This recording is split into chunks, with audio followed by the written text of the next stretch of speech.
신바람 사연 아파트. 오늘의 사연 시작하겠습니다. 올해 막 30이 된 여자입니다. 저와 나이가 1살 차이밖에 안 나는 남자친구도 홍기가 차니 두 사람 다 슬슬 결혼 생각을 하고 있습니다. 연애한 지는 2년이 조금 덜 되었습니다. 남자친구도 저도 둘 다 대기업을 다니고 있는 직장인이에요.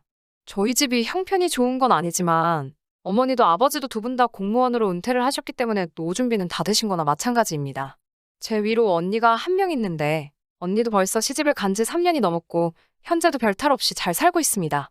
남자친구가 그간 저한테 말해준 내용만 들으면 집안도 괜찮은 편이고 요즘은 시국이 이래서 다니지 못하지만 전에는 가족들끼리 해외여행도 자주 다니고 했답니다. 직접적으로 부모님에 대해서 이야기 꺼낸 건 없지만 가끔 흘러가는 식으로 말하는 걸 들어보면 부모님 노후 준비도 다 돼 있다는 듯이 말했거든요. 서로 결혼 생각이 생기다 보니 집안 이야기도 하게 되고 서로 현재까지 얼마나 돈을 모았는지 그런 이야기를 하게 되었는데요. 남자친구는 학사장교 출신이라 취직한 기간이 얼마 되지 않습니다.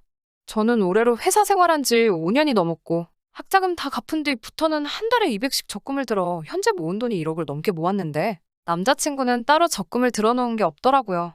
그래도 저랑 연애 시작할 때 신입사원이었으니 연차수로는 3년이 넘어가는데 적금 같은 걸 따로 들지 않는다는 말에 처음 놀랐고 3년 동안 회사 다니며 모아놓은 돈이 2천도 안 된다는 부분에서 한 번 더 놀라게 되었습니다.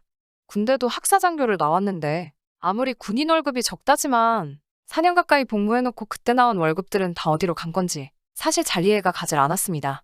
아무리 회사 생활 시작한 기간이 저보다 3년이나 짧다고 해도 여태껏 모아놓은 돈이 그것밖에 없다는 사실을 믿을 수가 없었어요. 제가 속물일 수도 있지만 아무리 좋은 회사를 다니고 있다고 해도 경제관념 없는 남자와는 결혼하기 싫었거든요. 그래서 저는 이 남자와는 결혼을 안 할 수도 있겠다는 생각을 조금 갖게 되었는데 결혼 이야기를 서로 동시에 꺼냈다 보니 남자친구는 우리 결혼하게 되면 이러면서 틈만 나면 결혼 이야기를 꺼내더라고요. 솔직히 조금 마음이 붕 떠 있는 상황이라 남자친구가 뭐라고 하는지 집중도 안 되고 들리지도 않았습니다.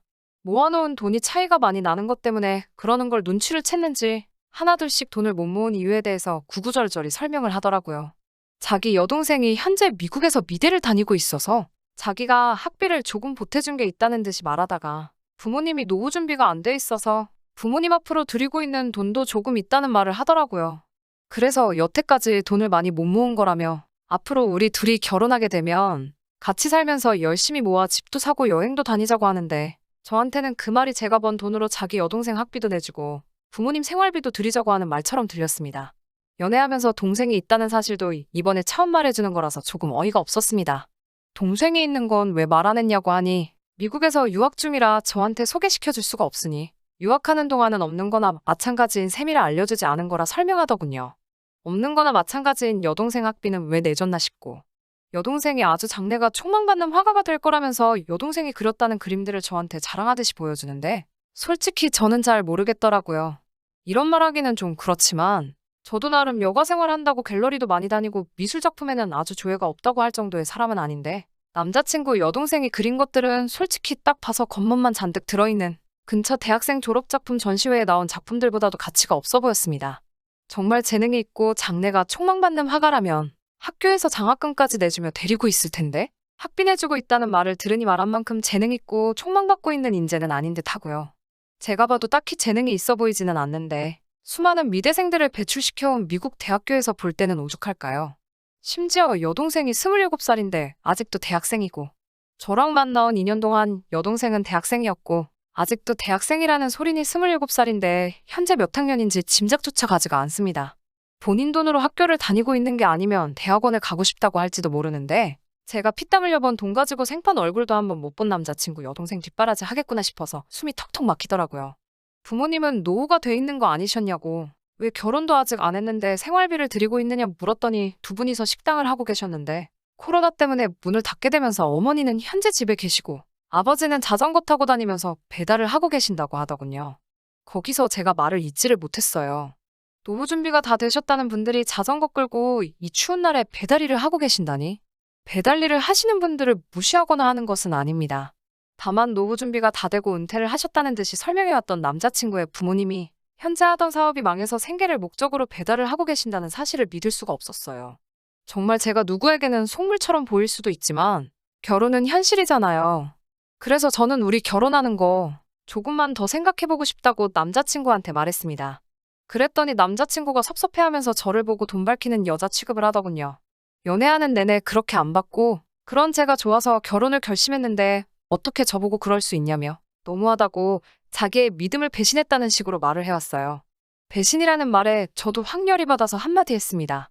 부모님 노후라도 돼 있었다면 같이 알뜰살뜰 살면 된다지만 그런 것도 아닌데다가 27살에 미국에서 학비 지원받으며 살고 있는 여동생까지 있다면 제가 이런 생각 충분히 할 수 있는 거 아니냐 따졌어요. 그리고 여태껏 부모님 노후 준비가 다 되어 있다는 듯이 속여온 게 누구냐며 한마디 했습니다. 그러자 남자친구가 하는 말이 자기 월급으로 부모님 잠시 몇 년만 도와드리면 안 되겠냐고 그동안 제 월급으로 생활해도 제가 벌이가 많은 편이니 충분하지 않냐고 하더라고요. 이 시국이 끝나면 부모님이 노하우가 있으니 식당을 다시 열어 일어나실 거고 그때까지만 기다려주면 자기도 제 부모님한테 아들처럼 잘하겠다는 말을 하더라고요. 어이가 없어서 아무 말도 나오지 않았습니다. 고작 한다는 말이 제가 번 돈으로 생활을 하고 자기가 번 돈으로 자기 가족들 뒷바라지를 하겠다고 당당히 선언하는 모습 때문에요. 내가 호구로 보이냐고 소리를 질렀어요. 부모님하고 여동생 지원해주는 걸 그만한다고 해도 모아둔 돈이 한 푼도 없어 결혼도 할까 말까인데 무슨 배짱으로 그런 소리를 하느냐고 한마디 했어요. 그랬더니 짜증을 부리면서 그러면 자기가 부모님이랑 여동생 다 버리고 너랑 결혼하면 좋겠냐고 소리를 치더군요. 그래서 남자친구에게 나랑 헤어지고 넷이서 행복하게 살면 되는 걸 가지고 부모님하고 여동생을 뭐하러 버리냐고 나 하나 때문에 가족까지 버릴 필요 없다고 했죠. 그랬더니 저보고 완전 김치녀 신부 아니냐고 하면서 여태까지 저를 만난 시간이 아깝다며 성질을 부리고 혼자 가버리더라고요. 그리고 그 뒤로 전화도 안 받고 며칠째 전화 연락이 통 안 되네요. 이거 헤어진 거 맞죠? 제가 찼어야 하는데 차인 것 같은 기분이 들어서 조금 기분이 그렇네요. 아무튼 남자친구 말대로 저도 여러모로 시간 낭비한 것 같고 한편으로는 제가 진짜 돈 밝히는 속물인가 싶어서 찝찝한 기분도 있습니다. 여자가 30 넘으면 결혼 시장에서 경쟁력이 하나도 없다는데 조금 걱정이 되기도 하네요. 후기입니다. 정확하게 그날로 5일이 지난 주말에 새벽 3시가 돼서 남자친구한테 전화가 왔어요. 혀가 꼬부라진 게 술을 얼마나 처먹었는지 제 이름도 제대로 부르지 못하더라고요. 술은 그렇게 취해가지고는 제 마음을 돌릴만한 번 듯한 거짓말 하나 제대로 못하더군요. 저를 아직도 사랑하네 어쩌네 하면서 그날 일에 대해서 사과를 하는가 싶더니 부모님 생활비랑 여동생 학비는 어떻게 할 거냐고 물어보는 저의 질문에는 술이 취한 게 맞는 건지 아니면 꼬부라진 혀가 갑자기 펴진 건지 말을 아주 또박또박 잘하더군요. 제가 눈 한 번만 딱 감고 자기 가족들 도와주면 저한테도 손해볼 게 하나도 없다고 또 장황하게 설명을 하더라고요. 여동생이 화가로 대성하면 우리 그냥 두겠냐는 둥. 부모님이 식당 영업만 다시 시작하시면 노후 준비 해드릴 것도 없다고. 여태까지 드린 돈은 물론이고 나중에 그 식당까지 그대로 우리가 물려받을 수 있다고 잘 좀 생각해보라고 하더군요. 우리가 아무리 날고기는 대기업 다닌다고 해봐야 40살이면 정년이지 않냐고. 그때 가서 치킨집 차리는 거보다 부모님 식당을 물려받는 게 우리한테 더 이득이지 않겠냐며 저를 설득하려 들더군요. 정말 술에 취한 건가 싶을 정도로 또박또박 한마디씩 읊는데 정말 이딴 말로 제 마음을 돌릴 수 있을 거라 생각했다는 사실이 오히려 더 소름이 돋더라고요. 여태까지 인연을 같이 해온 남자친구가 맞는가 하는 생각이 들고 이렇게 멍청한 놈이었던가 싶었습니다. 결론부터 말씀드리자면 그날 완벽하게 남자친구와 헤어졌습니다. 내 정년이 정말 40에 끝난다고 하더라도 그 돈으로 주식을 사면 샀지. 너네 부모님이나 여동생한테 투자하고 싶은 생각 없다. 너 학사장교하면서 모은 돈부터 회사 다니면서 받은 월급까지 전부 어디 갔냐고. 밑빠진 독에 계속 물을 받고 있는 걸 모르고 있냐고 따끔히 한마디 했어요.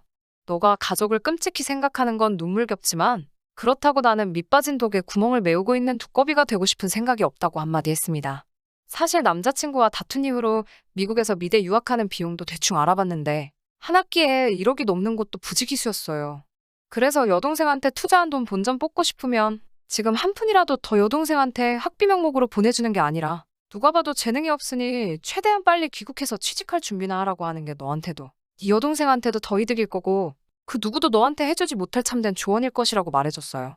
그때는 저보고 김치녀의 속물이라고 그렇게 성질을 내더니 그런 말을 듣고도 그래도 저한테 다시 한 번만 생각해보면 안 될까 하면서 애걸복걸하는 모습이 조금 안쓰럽기는 했습니다. 하지만 그 와중에도 자기 가족들 지원해주고 싶다는 뜻을 굽히지 않는 모습에 여기까지가 끝이라는 생각이 들었어요.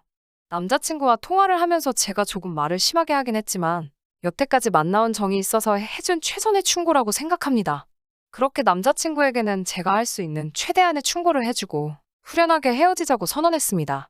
솔직히 일전에 남자친구가 저한테 화내면서 저를 차버린 것 같이 말하고 헤어진 게 내내 마음에 걸렸는데 이렇게 찰거머리처럼 매달리는 남자친구 떼어내버린 이 속 하나만큼은 정말 후련하네요. 제가 나이가 많아서 이 남자보다 더 좋은 사람을 만날 거라는 보장은 없습니다. 하지만 적어도 저를 자기 가족들 뒷바라지하는데 사용할 목적으로 결혼을 하고 싶어 하는 사람보다 진정 저를 아껴주고 두 사람의 미래를 같이 그리고 싶어 하는 사람을 만났으면 좋겠네요. 끝까지 들어주셔서 감사합니다. 오늘의 사연은 여기까지입니다. 구독과 좋아요, 알람 설정 부탁드리고 더 좋은 사연으로 다시 찾아뵙겠습니다. 감사합니다.